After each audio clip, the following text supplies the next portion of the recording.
tout le monde, j'espère que vous allez bien. Bienvenue dans cette vidéo qui est vraiment très particulière puisque dans cette vidéo je vais vous repartager mon podcast Creative Moi que j'ai créé en 2019. J'ai publié les épisodes sur les plateformes de podcast habituelles, donc comme Apple Podcast, Spotify, Encore, etc.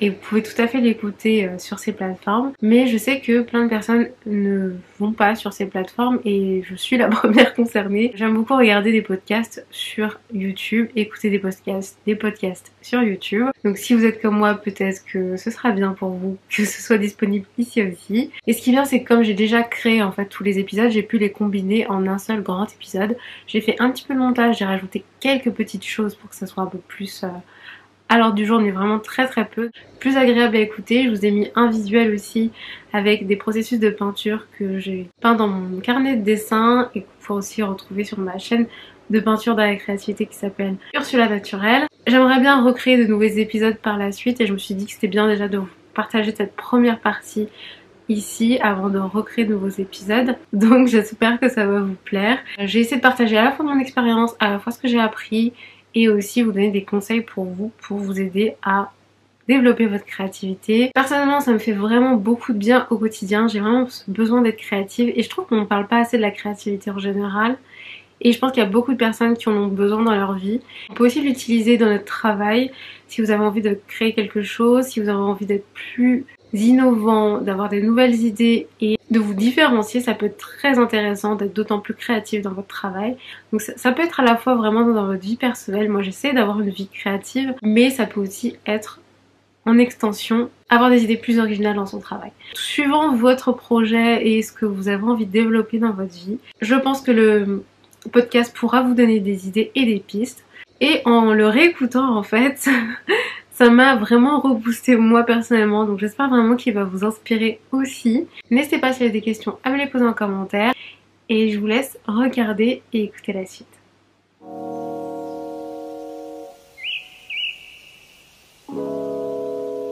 Aujourd'hui, j'ai décidé de créer un podcast spécialement dédié à la créativité mais aussi au bien-être parce que pour moi c'est lié et en tout cas dans ma vie personnelle c'est vraiment lié. Disons que les périodes où je suis très peu créative, eh bien je me sens pas bien, j'ai un gros manque dans ma vie et quand j'étais un petit peu plus jeune je ne comprenais pas pourquoi. Parce que j'aimais ce que je faisais, parce que j'ai fait des études de biologie, spécialité de neurosciences, parce que j'aimais la psycho et je m'étais dit que les neurosciences ça allait encore plus loin, ça expliquait encore mieux le comportement humain et nos pensées et notre fonctionnement. Et j'adorais ces sujets, j'adorais ce que j'apprenais à l'école, mais pour autant, quand j'étais ensuite en stage, il me manquait quelque chose. Parce qu'au quotidien, j'avais besoin de créer. Et au départ, je pensais faire de la recherche. J'avais eu envie, quand j'étais plus jeune en tout cas, de faire de la recherche. Et je me suis vite rendu compte que c'était pas forcément quelque chose qui me correspondrait au mieux en faisant des stages et en commençant à travailler dans le milieu. Parce que justement, c'était pas assez créatif pour moi. Et en plus de ça, c'est vrai que c'est un milieu où on est vraiment un peu enfermé dans sa bulle, on travaille sur ses projets au quotidien, mais on n'a pas autant en tout cas d'interaction et de communication avec le monde extérieur. En tout cas pas autant que je peux avoir au quotidien maintenant en tant qu'influenceuse, blogueuse et plus précisément créatrice de contenu internet en ligne.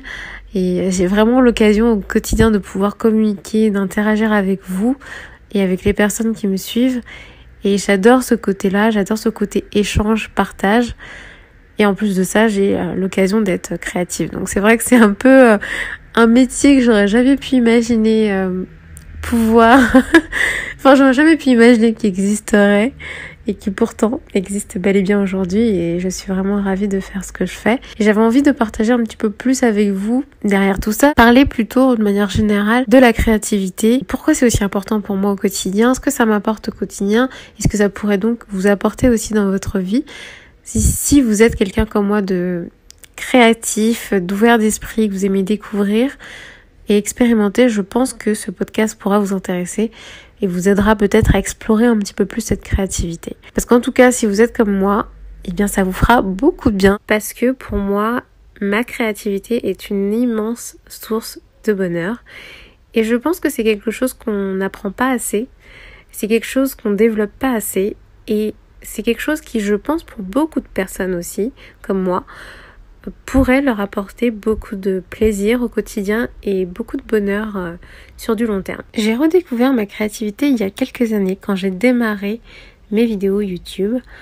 Alors, je dis redécouvert parce que j'étais créative, en tout cas j'aimais certaines activités créatives quand j'étais plus jeune, quand j'étais vraiment petite. J'aimais par exemple le dessin, j'aimais créer des bijoux, j'aimais faire ces petites activités quand j'étais encore à l'école primaire, on va dire. Ensuite, j'adorais les cours d'art plastique au collège. J'ai reçu des pastels pour mon anniversaire à la fin du lycée et j'ai adoré, j'en ai fait pendant des mois, j'ai trouvé ça génial. Puis ensuite, je me suis vraiment concentrée sur mes études de sciences. Donc j'ai un peu mis de côté des activités artistiques et créatives et ça me semblait illogique en fait de tout faire en même temps.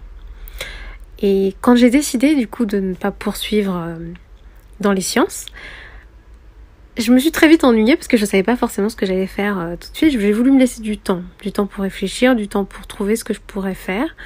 Et en fait, j'ai surtout remarqué à ce moment-là que je passais beaucoup de temps à regarder des vidéos YouTube et je me suis dit, si je passe du temps à les regarder, peut-être que c'est quelque chose qui me plairait aussi à faire. Et donc c'est comme ça que j'ai démarré en fait. Et très vite, oui, il m'a fait un petit temps pour apprendre vraiment comment créer des vidéos et pour être à l'aise, etc. Vous voyez ce que je veux dire?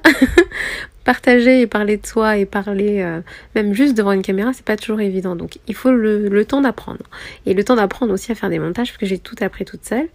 Et ensuite, vraiment pendant des années, grâce à cette activité, j'ai pu exprimer, utiliser ma créativité, expérimenter, faire des effets vidéo, en fait donner vie à ce que j'imaginais dans ma tête, trouver des idées originales, essayer de finalement juste représenter et mettre en forme les choses que j'aimerais, les idées que j'avais en tête. Et donc ça a été vraiment une belle redécouverte pour moi.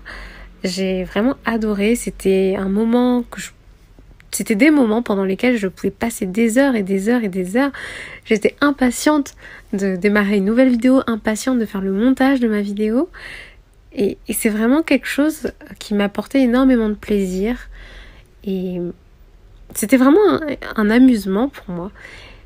Et c'est vrai que ça a un peu évolué depuis. Et il y a des contraintes en fait qui rentrent en compte quand vous transformez une activité qui était une passion en métier. Et quand on va dire la plateforme aussi évolue, il y a des nouvelles contraintes qui sont rentrées en jeu. Et au bout d'un moment, j'ai senti que je tournais un petit peu en rond, on va dire, en termes de créativité, que j'arrivais plus à exprimer autant ma créativité et que les contraintes étaient difficiles à dépasser pour moi. Et donc là, j'ai eu envie de faire une nouvelle activité. Je savais pas trop quoi faire. Et finalement, j'ai découvert la peinture. C'est quelque chose qui m'a toujours attirée. Quand j'étais aussi plus jeune et même actuellement toujours, je pourrais passer des heures dans des musées à regarder des peintures. Et je me suis dit, pareil, pourquoi pas tester? C'est quelque chose qui me faisait un petit peu peur, bizarrement, parce que je me souvenais que quand j'étais plus jeune, je me suis toujours dit que j'aimerais bien tester, mais j'avais toujours un peu peur que ce soit salissant, un peu peur que ce soit compliqué à apprendre, etc. Même si j'en avais déjà fait, vous voyez très rapidement, quand on est tout petit, on teste plein de choses, mais pas vraiment quelque chose que j'ai essayé de développer. Après, j'avais appris par moi-même les pastels, donc je me suis dit, peut-être que je vais retrouver des petites choses en commun. Et finalement, mais bien sûr, encore une fois, j'ai adoré que maintenant, je sens que je suis plus dans une phase où je peux expérimenter, où je peux exprimer ma créativité. Et encore une fois, c'est vraiment un moment de plaisir, j'ai envie de dire intense. C'est vraiment ça, c'est une activité pendant laquelle je vois pas le temps passer, pendant laquelle je suis totalement plongée, absorbée. Et c'est vraiment, ça donne vraiment lieu en fait à de la joie en fait dans mon esprit, dans mon cerveau. Je pense qu'il doit y avoir des libérations d'endorphines et de plein de bons neurotransmetteurs qu'on aime bien, qui nous apportent du plaisir. Et vraiment, c'est absolument maintenant indispensable à ma vie d'avoir des activités créatives comme la peinture. Et donc, d'ailleurs, scientifiquement parlant, cet état dans lequel on est pendant qu'on fait des activités dans lesquelles on est absorbé et qui sont généralement des activités créatives, des activités où on expérimente, où on peut improviser aussi, ça s'appelle l'état de flow. Et donc c'est justement un état de conscience particulier, un état de conscience différent des autres qui nous permet d'être autant concentré, absorbé et d'avoir cette sensation de plaisir associée. Et donc c'est vraiment ça que j'ai envie de vous encourager en fait à explorer, à redécouvrir ou à découvrir pour que vous puissiez vous aussi l'expérimenter plus souvent. C'est pour moi vraiment important et rien d'autre ne remplace en fait cette sensation-là. Parce que je sens que je crée, je donne vie à quelque chose. En fait, j'utilise mon imagination et en même temps, j'ai un rendu en fait que je peux visualiser, j'ai un rendu que je peux utiliser. Bref, il y a une transformation qui se fait qui est de mon esprit à la réalité. Il existe plein d'activités que vous pouvez faire pour utiliser votre créativité et développer votre créativité. Mais sachez que la créativité s'utilise en fait dans presque tous les domaines puisque il suffit d'essayer de trouver des idées originales, utiliser son imagination pour développer des concepts, pour innover finalement. Donc la créativité, c'est pas juste faire des activités artistiques, c'est vraiment quelque chose qu'on peut utiliser dans plein d'activités. Et ce qui est assez étonnant et assez drôle qu'en fait, c'est que quand on commence à développer sa créativité dans un domaine, que ce soit artistique ou pas, eh bien très vite on peut aussi se rendre compte qu'on est un peu plus créatif dans un autre domaine. Donc c'est ça que j'aime bien en fait avec la créativité et c'est pour ça que je fais parfois des activités qui n'ont rien à voir les unes avec les autres au premier abord, mais c'est que finalement toutes ces activités, en tout cas certaines en particulier, me permettent de développer ma créativité, ce qui me permet en fait finalement d'être plus créative au global dans toutes mes autres activités. Donc c'est absolument génial, vous me direz. En tout cas, j'espère que vous le pensez. Donc vous pouvez vraiment faire n'importe quelle activité dans laquelle vraiment vous prenez du plaisir, dans laquelle vous pouvez expérimenter, improviser, imaginer et pourquoi pas innover.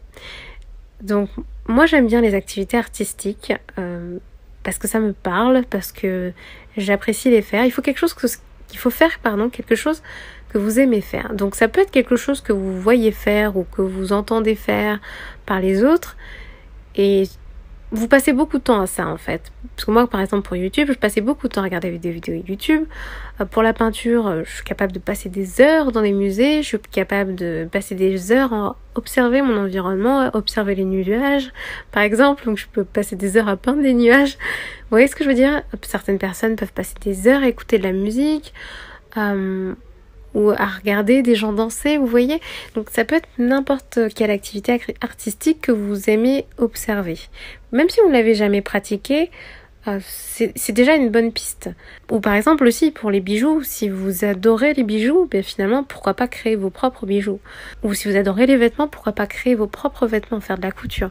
Donc c'est vraiment très large et ça peut s'appliquer à n'importe quoi. Donc j'ai donné que très peu d'exemples ici. Et je vous laisse bien sûr réfléchir à vous, qu'est-ce qui vous prend du temps dans votre vie ou qu'est-ce qui juste la petite chose par laquelle vous êtes un petit peu obsédé mais qui est un vrai plaisir en fait pour vous et qui n'est peut-être pas le cas pour les personnes autour de vous. Essayez de réfléchir à comment vous pourriez créer, donc qu'est-ce que vous pourriez imaginer et à quoi vous pourriez donner vie. Ou alors comment est-ce que vous pourriez passer plus de temps à faire cette activité, à être actif en fait dans cette activité. C'est ça en fait vraiment la différence, c'est qu'il faut être actif. Disons que la première contrainte que vous allez vite vous rendre compte apparaît, c'est qu'il faut souvent apprendre. Il faut apprendre par exemple à jouer d'un instrument avant de pouvoir se mettre dans cet état de flow où on peut se laisser aller, improviser, créer. Donc c'est très important aussi d'être patient. C'est pour ça qu'il faut que ce soit une activité qui vous plaise énormément parce qu'il faut arriver à passer cette étape un peu d'apprentissage pour ensuite arriver là où vraiment on veut aller en fait finalement. Et là où on peut vraiment développer et utiliser sa créativité. Voilà, c'est vraiment un peu mes pistes pour vous, pour essayer de trouver quelles sont les activités qui vous plairaient le plus. Et comme je l'ai dit, on peut bien sûr être créatif dans d'autres domaines. Ça me semble facile, assez facile de trouver au moins une activité que vous pourriez faire, que vous pourriez expérimenter. Donc déjà tester, vous voyez comment vous vous sentez, est-ce que ça vous fait plaisir de le faire, est-ce que vous avez la motivation de continuer, d'apprendre, de développer en fait vos compétences dans cette activité. Ici la réponse est oui, dit oui, et bien continuez et vous verrez que dans un deuxième temps, vous pourrez vraiment arriver à cet état de bien-être et de bonheur. Donc c'est proche en fait finalement même de la méditation parce que on se retrouve dans un état absolument apaisant finalement. Bien sûr, je pense que c'est l'expérience de chacun et chacune est différente. Donc peut-être que vous passerez par des phases un peu différentes, mais je pense qu'en tout cas, c'est un schéma assez classique. Et donc pour déjà démarrer, il faut le décider. Donc ça paraît évident, mais parfois on hésite, parfois on repousse, parfois on se trouve des excuses. Donc la première chose à faire, c'est décider de démarrer une nouvelle activité. Parce que ça implique forcément de sortir de sa zone de confort. Il a fallu apprendre, il a fallu se retrouver dans un nouveau milieu, rencontrer de nouvelles personnes. Donc tout ça, c'est difficile quand on n'a pas l'habitude. Et ça nous force, bien sûr, à faire des choix, à prendre des décisions, à utiliser des compétences qu'on n'utilise pas forcément au quotidien. Et voilà, forcément, sortir de sa zone de confort, c'est difficile parfois. Mais c'est ce qui permet de développer sa créativité. Et c'est vraiment pour moi une des premières phases, en fait, vraiment importante. Et il faut en avoir conscience, parce que le fait d'avoir conscience de ça, ça permet de le faire plus facilement. Je sais que moi, quand j'ai conscience des choses et quand j'ai conscience que ça va être difficile, ça rend la chose un petit peu moins difficile, parce qu'au moins, je le sais. Donc c'est un effort, mais c'est un effort un peu rationalisé. Voilà, c'est un choix. En tout cas, faire les choses par choix, c'est toujours, selon moi en tout cas, plus facile que quand on nous les impose et quand on a l'impression de devoir les faire par la contrainte. Donc voilà, première chose que je vous dirais, si vous n'arrivez pas ou que vous repoussez vraiment le fait de démarrer une activité qui peut être créative pour vous, eh bien décidez-le.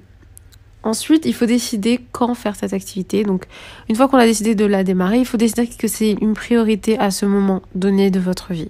Donc, ça veut dire que on arrête de se trouver des excuses. Ça veut dire qu'on s'y met. Ça veut dire qu'on se force en fait à vraiment se libérer du temps. Je ne sais pas si vous faites, par exemple, si vous avez un bullet journal ou si vous faites vos plannings pour la semaine. Moi, c'est quelque chose que j'essaie de faire régulièrement et donc de me bloquer en fait des périodes de temps dans la semaine. Donc si vous faites ça, c'est parfait. Je pense que ça va pas vous changer grand-chose par rapport à vos habitudes.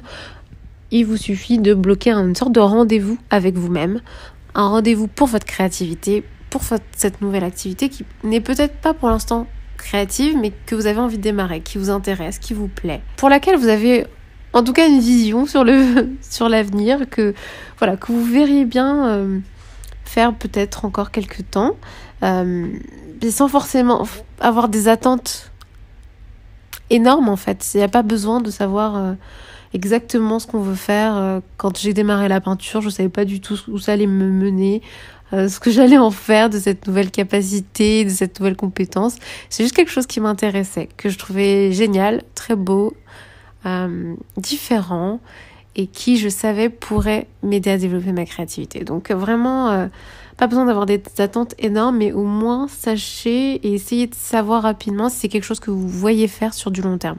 Se laisser le temps d'apprendre pour pouvoir ensuite avoir du plaisir en fait et être dans l'état de flow et improviser, créer, imaginer et être davantage libre en fait dans cette activité. Donc c'est très important d'arriver à dépasser cette phase ensuite qui est l'apprentissage, qui peut être une phase qui dure même honnêtement toute sa vie, parce que personnellement je continue toujours à apprendre dans mes différentes activités, donc y compris que ce soit YouTube, sur Instagram, mes posts, donc dans mon activité plus de créatrice de contenu, je continue à apprendre au quotidien et j'essaye aussi de rester attentive à ce que je peux apprendre. Et dans la peinture aussi, je continue à apprendre. Donc c'est bien en tout cas d'avoir à l'esprit, et c'est vraiment savoir que l'apprentissage et même l'apprentissage au quotidien et toute sa vie, ça peut vraiment être un plus. Et c'est en tout cas un gros plus pour la créativité. Donc ça, on en reparlera. Mais là déjà, voilà, il faut savoir que c'est important. Donc une fois qu'on a décidé qu'on démarrait cette activité, qu'on a bloqué son temps, donc si vous n'avez pas l'habitude de faire des plannings, essayez juste de vous donner un rendez-vous avec vous-même, donc de vous le noter quelque part. Ça peut être vous envoyer un mail automatique, ça peut être vous l'écrire sur le frigo, vous l'écrire dans un endroit où vous êtes sûr de le lire en fait. Ça peut vraiment être très varié. Ça peut être un rappel visuel. Moi je sais que ça marche très bien pour moi. Mais ça peut être aussi un rappel auditif, un rappel différent. Mais un rappel en tout cas ça peut être très intéressant pour se remotiver et juste se bouger. Parfois on a juste besoin de se bouger. On n'est pas forcément démotivé, hein, pas forcément, mais on a besoin d'un petit coup de pouce pour démarrer et s'y mettre. Ça peut être demander à quelqu'un de votre entourage de vous le rappeler. Bon, il faut vraiment être sûr que ce soit quelqu'un qui vous le rappellera. Mais ça peut être, voilà, le faire avec quelqu'un aussi. Donc, si vous vous donnez un rendez-vous avec une personne, je sais pas, tous les lundis ou tous les vendredis ou tous les week-ends, ça vous motivera aussi peut-être un petit peu au début. Donc, si vous voulez faire une activité créative avec quelqu'un, c'est aussi très sympa pour se motiver au début, mais il faut pas que ce soit, indispensable, je dirais, parce que si jamais la personne n'est pas dispo, mais que vous êtes dispo et que vous pouvez quand même faire cette activité, faites-la, parce que ça vous permettra d'être régulier et de continuer à progresser et d'avancer dans cette activité. Voilà quelques petits exemples. D'ailleurs, si vous en avez à partager avec nous, n'hésitez pas à nous les partager. Je le dis régulièrement, mais si vous pouvez faire cette activité un petit peu tous les jours, bien sûr ça dépend de l'activité. Moi par exemple quand je faisais de l'aquarelle, c'était assez facile en fait à installer, ça me prenait même pas 30 secondes en fait. Donc c'était possible d'en faire un petit peu tous les jours. Maintenant que je fais de la gouache, j'ai pas beaucoup plus, mais genre j'ai l'impression d'avoir un petit peu plus d'installation. Donc c'est différent, mais il y a des activités comme ça qui demandent vraiment pas beaucoup de temps à s'installer et démarrer. Donc n'hésitez pas, quand c'est le cas, à en faire un petit peu tous les jours. Ça, c'est vraiment l'idéal parce que vous allez très vite prendre un rythme, vous allez très vite avoir une routine. C'est comme on se brosse les dents le matin, on n'y pense même plus en fait. Ça devient vraiment une habitude, ça devient nécessaire, indispensable.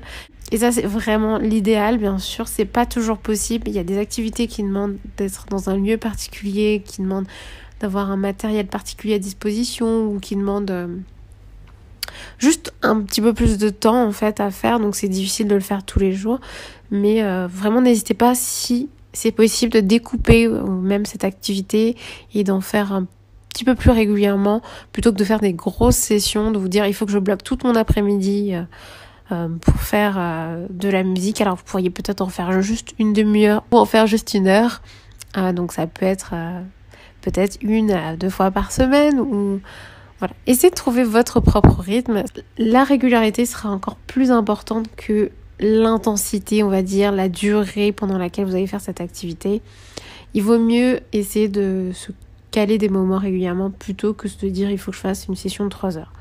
Vraiment, c'est plus important, plus intéressant même sur du long terme, et ça vous permettra aussi, je dirais, de vous démotiver moins rapidement parce que vraiment il y a une phase d'apprentissage généralement qui peut être démotivante, et si on n'a pas réussi à se créer une routine, à se créer des habitudes, eh bien on peut lâcher en fait des nouvelles activités qu'on démarre.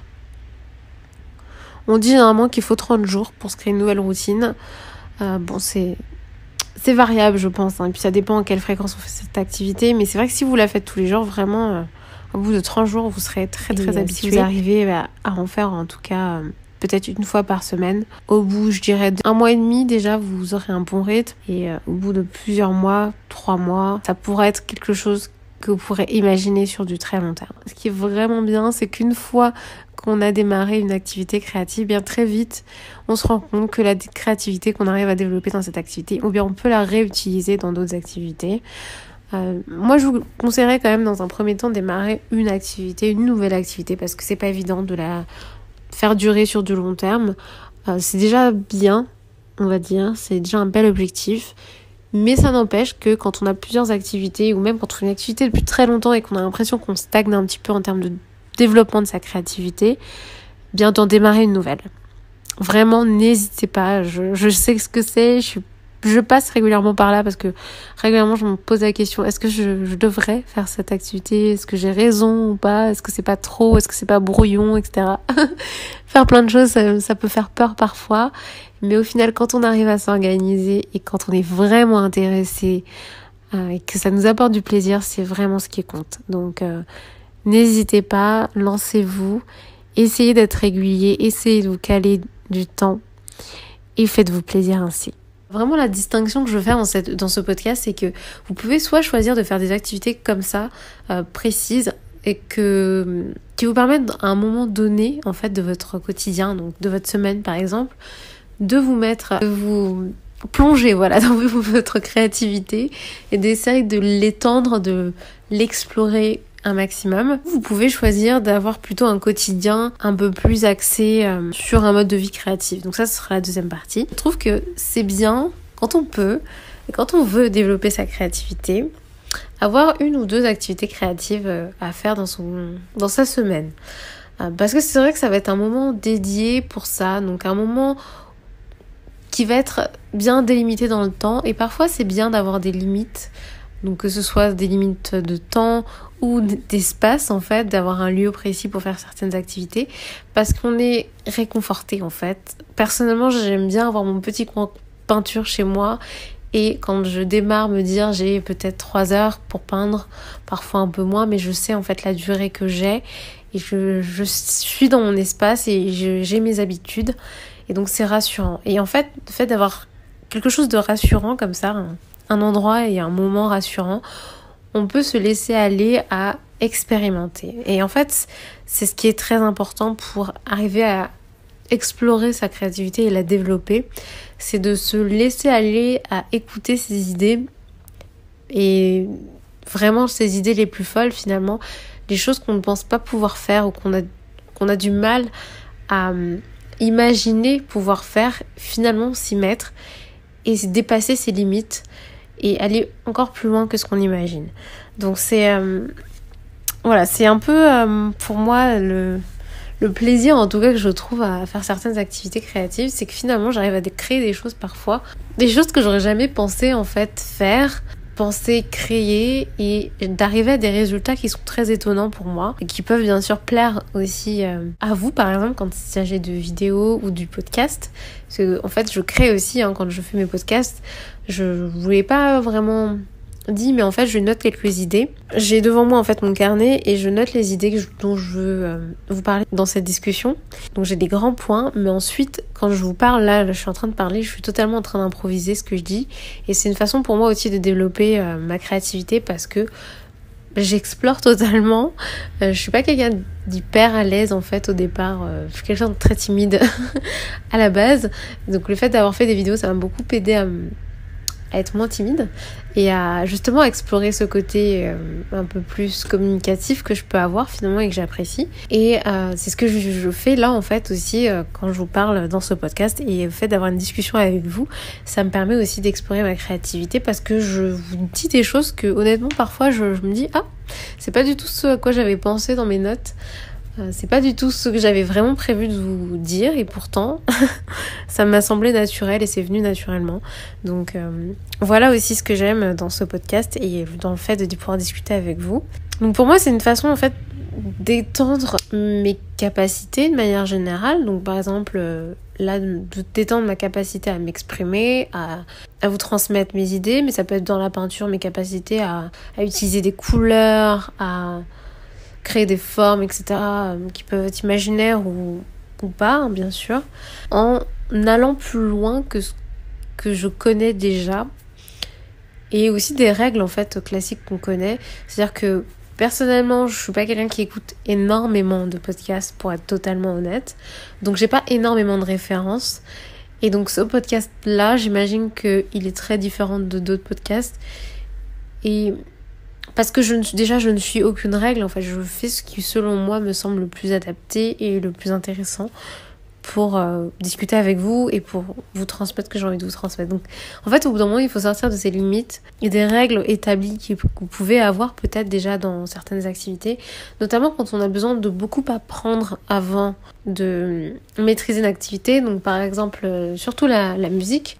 Pour pouvoir jouer d'un instrument, il faut apprendre énormément de choses. Et il y a des règles en fait à connaître. Pour créer, au bout d'un moment, il faut sortir de ces règles qu'on connaît, qu'on a apprises, pour expérimenter. Et du coup, c'est bien pour ça, comme je vous le disais, d'avoir un endroit, un moment aussi adéquat et un moment qu'on a choisi pour faire ça. Donc pour moi, c'est un peu la façon la plus simple de développer sa créativité. Ensuite, ça peut être très varié d'une personne à l'autre, parce que ça dépend totalement de ce que vous aimez faire, de vos centres d'intérêt. Et ensuite, vous avez donc une deuxième façon aussi, plus générale, d'avoir un quotidien créatif. Pour moi, un mode de vie créatif, c'est un mode de vie dans lequel, ou grâce auquel plutôt, on va pouvoir étendre son ouverture d'esprit, développer sa créativité par ce biais-là en fait. Parce que l'ouverture d'esprit et la créativité sont très liées puisque il faut être capable d'accepter en fait des changements, d'accepter de la nouveauté, des choses différentes de ce dont on a l'habitude, d'utiliser des idées, d'aller au bout de certaines idées qui sont parfois totalement inattendues, qui semblent peut-être un peu absurdes. Ou c'est en fait aller expérimenter des choses. Donc c'est très important d'être ouvert d'esprit et en fait on le fait naturellement, c'est pas il faut, c'est qu'on fait naturellement, on augmente notre ouverture d'esprit, je sais pas comment le dire, on étend, je dirais, notre ouverture d'esprit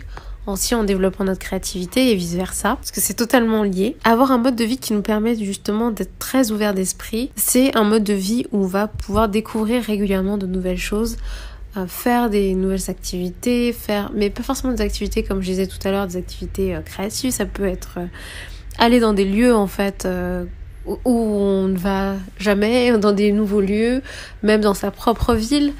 Pas forcément besoin de voyager pour découvrir des lieux, mais ça peut être bien aussi de voyager à l'étranger, quand c'est possible et si c'est possible pour vous. Hors de ce qu'on connaît déjà, c'est tester, faire de nouvelles choses, peut-être voir des films si vous aimez les films, voir des films que vous n'auriez pas regardés habituellement, qui ne font peut-être pas partie de type de films que vous aimez bien. C'est un peu se surprendre à faire des choses qu'on n'aurait pas pensé faire et qui finalement peuvent vous plaire. Ou même si elles ne vous plaisent pas, vous aurez quand même appris quelque chose du fait d'avoir testé, expérimenté. Donc c'est un mode de vie où on va finalement se laisser aller à faire des choses inattendues. Ça me fait penser du coup au film Yes Man où Jim Carrey dit oui à tout. C'est peut-être pas indispensable, hein. Vous n'êtes pas obligé de dire oui à tout, mais en tout cas, essayez de dire oui à plus de choses. D'ailleurs, il y a aussi un film, je crois, qui est sorti sur Netflix qui s'appelle Yes Day, où les parents doivent dire oui à leurs enfants, à tout ce qu'ils veulent pendant une journée. Donc voilà, on n'est pas obligé d'aller aussi loin, mais c'est vrai qu'on apprend beaucoup de ces expériences qui sont inattendues. N'hésitez pas aussi à noter vos idées. Moi, j'essaie de noter un maximum d'idées dès que j'ai une envie, j'ai envie de faire quelque chose et que je sais pas forcément encore comment je vais mettre en place ça, que ce soit pour mes vidéos ou même juste j'ai envie de changer ma déco ou j'ai envie de faire quelque chose, d'ajouter des plantes chez moi. Je sais pas forcément quand je vais le faire, comment, voilà, où est-ce que je vais acheter mes plantes, je ne sais pas. Mais en tout cas, je note mes idées et je verrai au moment venu comment je mettrai les choses en place. Mais ça permet voilà, de garder un peu une trace de nos pensées et de nos idées, et dès qu'on a l'opportunité de mettre en place ces idées, de le faire. Parce qu'une fois que en fait c'est bien d'avoir des idées, c'est vraiment indispensable bien sûr pour développer sa créativité, mais une fois qu'on a ces idées, il faut aussi aller au bout de ces idées. Ça veut pas dire qu'il faut aller au bout de toutes ces idées, parce qu'il y a des idées qui sont qui peuvent parfois même prendre des années en fait à faire, et parfois ça peut être très compliqué, ça peut être long, ça peut être aussi des idées qui sont un peu farfelues mais pas dans le bon sens, qui sont un peu folles et qui vont pas forcément vous apporter grand chose dans votre quotidien de les faire. Donc c'est pas non plus faire tout et n'importe quoi, c'est faire des choses qu'on peut faire et qui nous feraient plaisir et qui nous permettraient d'améliorer notre quotidien et d'améliorer nos vies et d'améliorer aussi notre personne, qui on est, parce qu'on apprend, parce qu'on évolue, parce qu'on progresse. D'ailleurs, ça m'arrive parfois de relire des carnets dans lesquels j'ai noté des idées. Quand je me sens pas très inspirée, ça me redonne un petit coup de boost. Je vois des choses que j'ai effectivement réalisées, mais aussi des choses que je pourrais réaliser dans l'avenir. Donc c'est vraiment bien de noter, faire aussi des vision boards, coller des images qui vous inspirent si vous êtes plus visuel, faire du journaling, écrire ce qui vous passe par la tête, enregistrer des notes audio si vous préférez peut-être. Et ensuite, il faut passer à l'action. Et pour ça, il faut faire des choses dont on a un peu peur, parce que souvent on a peur du changement. Ça peut être difficile de se lancer parce que si ça nous fait sortir de notre zone de confort, donc on prend des risques et on ne sait pas forcément où ça va nous mener exactement, si ça nous mènera quelque part. Et c'est normal, donc il faut l'accepter et le comprendre. Ça veut pas dire encore une fois qu'il faut prendre des risques n'importe quand et tout le temps et pour n'importe quoi. C'est pas du tout ce que j'essaie de dire. C'est qu'il faut choisir comme on dit, hein, il faut choisir ses combats, mais il faut aussi choisir à quel moment on prend des risques, et prendre des risques pour des choses qui sont importantes pour nous ou qui pourraient en tout cas nous apporter quelque chose.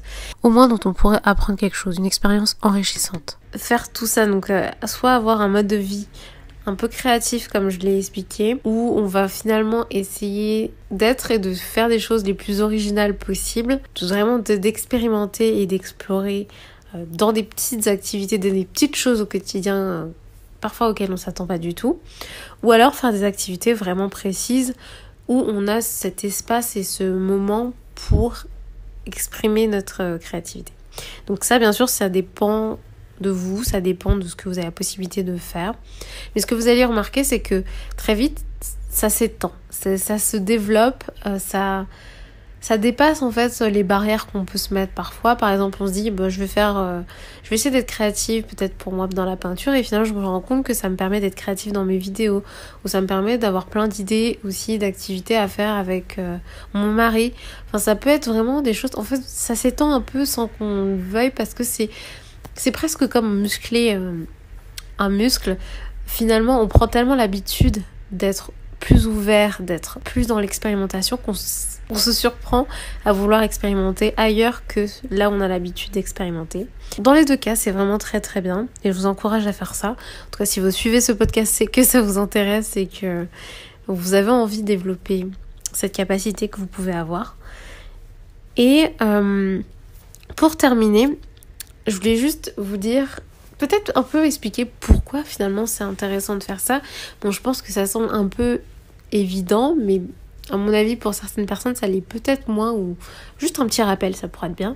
Essayer de développer sa créativité et d'être plus créatif, ça m'a permis et ça me permet au quotidien déjà de mieux me connaître, parce que plus on expérimente, plus on teste, plus on sait ce qu'on aime et ce qu'on n'aime pas, plus on sait ce qui nous permet d'apprendre et qui nous apprend beaucoup moins, plus on sait aussi qui on a envie d'être et comment on a envie de devenir. Donc pour moi, ça me permet vraiment d'apprendre sur moi, sur mon quotidien, sur ma vie en fait, sur ce que je veux et sur ce que j'ai envie d'être et de faire. Et pour ensuite finalement utiliser cette créativité de manière plus précise et l'utiliser un peu plus bon escient. Disons que pour moi, dans un premier temps, j'essaie d'être très ouverte, surtout quand je me sens un peu bloquée dans ma vie, j'essaie d'être encore plus ouverte et de tester des choses, rencontrer de nouvelles personnes, noter des idées que je vais peut-être pouvoir mettre en place très rapidement, vraiment d'être plus ouverte pour pouvoir en fait apprendre et ensuite peut-être mettre à profit cette créativité pour des choses qui vont me sembler plus importantes. Alors je sais pas si c'est très clair, je sais pas comment bien le décrire, mais en fait pour moi c'est une sorte de cercle vertueux et le but final pour moi en tout cas c'est d'être plus authentique vis-à-vis de soi-même et aussi vis-à-vis des autres, parce qu'on aura finalement expérimenté pour savoir ce qu'on aime, pour savoir qui on est et qui on a envie d'être aussi pour les autres, avec les autres. Un bel objectif si vous cherchez vraiment un objectif pour lequel faire tout ça. Pour moi en tout cas ça m'aide vraiment dans ce sens-là et ça me permet ensuite vraiment de me concentrer sur ce qui est important pour moi et de progresser dans des activités qui sont importantes pour moi. Et je trouve que c'est important d'avoir une touche d'innovation, une touche de nouveauté dans tout ce qu'on fait. Même dans mes vidéos, j'essaie de régulièrement me renouveler. Dans la peinture, j'essaie de pas rester bloquée dans un seul un seul style ou une seule obsession, d'avoir une seule obsession. Je trouve que c'est important de se renouveler, de se remettre en question pour progresser et évoluer. Être ouvert d'esprit et développer sa créativité, c'est très utile en tout cas pour faire ça, selon moi. N'hésitez pas à me dire ce que vous en pensez, n'hésitez pas si vous avez des questions par rapport à ça. C'est vraiment aussi l'objectif pour moi, c'est de pouvoir avoir comme une discussion avec vous. Là je parle toute seule chez moi mais si vous voulez discuter avec moi, n'hésitez pas, ce sera avec grand plaisir. Et voilà pour cette vidéo et ce podcast, on va dire pour cette première partie, pour cette première saison du podcast. J'espère que ça vous a plu. Si c'est le cas, laissez-moi un petit commentaire, dites-le moi en commentaire, dites-moi ce que vous avez appris, ce que vous pensez réutiliser, appliquer dans votre vie. Je serais vraiment hyper intéressée et curieuse. Likez, abonnez-vous et je vous dis à très vite dans une prochaine vidéo.